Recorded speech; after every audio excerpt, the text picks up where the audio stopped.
Hi and welcome to Lady Boss HR. So today I want to talk to you about what you should have on employee and personnel file. And the reason I thought this was relevant was I have been doing a lot of onboarding with clients onto our HR software recently, and I'm quite shocked by the amount of information that is missing. And it can be from all size companies, so whether you are a small organisation with a couple of staff to some of our larger clients that have got 500 employees, you would be surprised by the amount of gaps within their paperwork. So I'll just talk you through today a couple of things that should be on there. I've also wrote a blog on this, so if you are interested, you are a little bit concerned that maybe you haven't got the information that you should have on file, then please do drop a message below and we will send that over to you as well. So when I talk about personnel files, you can imagine the folders. So I am still going into organisations when we are putting them onto our HR software that have just folders and cabinets full of these paper files, which, you know, if you know me well, you know I hate paper. I'm planting trees, not cutting them down, so I want to eradicate them as much as possible through the software.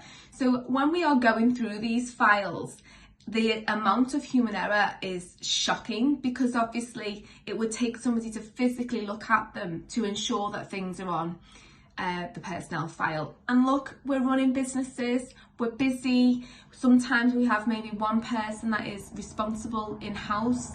Something may go wrong in their life at some point and they forget something. We're only humans.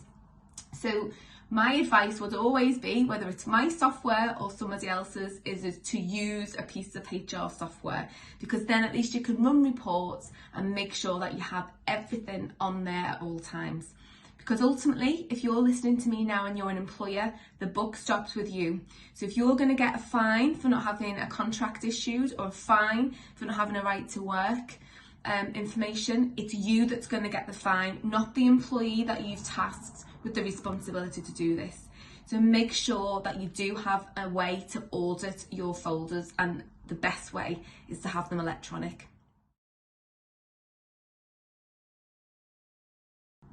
So the first thing that I would say that you need to have on that file is their contracts of employment.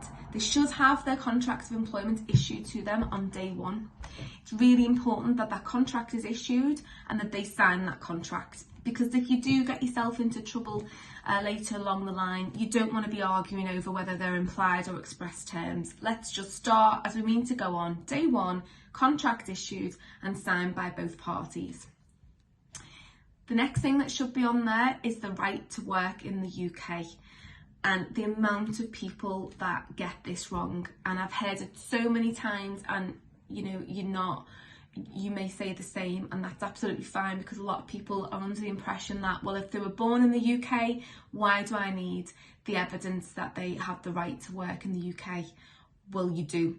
And if you do check the Home Office, there's the list of the requirements of the information that should be there. Whether they have always lived in the UK or not, you still have to prove that they have the right to work in the UK, and you need to have that evidence. So my advice to you would be, if you don't, you can end up with a hefty fine if you don't have that information. So get that information in if you haven't now. Like I've mentioned before, there is full information of the list that is acceptable to prove you have the right to work in the UK through the Home Office. That does change from time to time, so I would suggest that you do go there for that information. The next thing that you should have on there is obviously any sort of the information for, like, the contact information. You always need to have the most up-to-date address for that person, and also an emergency contact. And again, if it's online, that's fantastic, because it's easy to push reminders to people to make sure that they keep that information up to date. It can be surprising the amount of people that have old addresses and they've not lived there for 5 or 6 years. The majority of us get our payslips via email now, so we don't have that same requirement for correspondence, but it is important that you do have that information on file.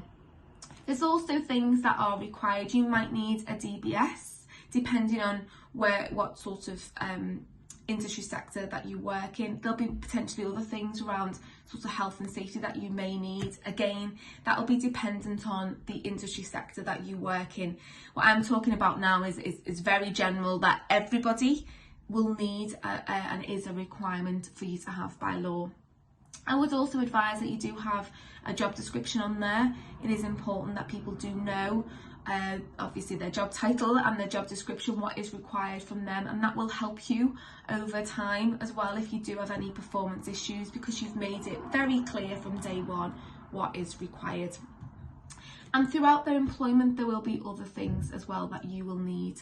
From a payroll perspective, you will need their P45 or equivalent there. You will need documentation throughout the time that they've worked for you, whether that be training records, whether that be their performance reviews, their probation needs to be stored there. But what you do need to do is be careful around retention. So there are, again, sort of requirements through GDPR of what you should have on a file and what you shouldn't have on a file. And again, I would advise that you go through the ICO, have a look on their website. They have the most up-to-date retention information there. There are things that shouldn't be on file. If you have, say, for example, a disciplinary that is a spent sanction, why do you still have that information on file? When they leave the organisation, there are things that you will need to keep, some up to sort of 7 years, potentially other things if you work in construction or there have been any health and safety, any accidents along the way, then you may need to keep that information for longer. But there are things that you will need to get rid of quite swiftly after a couple of years. So again, I would just check those retention documents. You don't want to store information about an employee that you shouldn't, because you will be in breach of data protection laws. So there's a lot that you need to take and consider in terms of what you need to save on a file. I do have a full blog with all this information that you are more than welcome to have access to, so please do drop a message below and we will send that out to you. But my advice would be get online and just make sure that you have that key information there so that you don't end up with an unnecessary fine, and make sure that you audit. I would audit folders on a quarterly basis. You can run literally on OneHR, for example, that is a 2-second job, a click of a button, and you can just have that peace of mind that you have everything stored safely online. Hope it helps. Speak to you soon.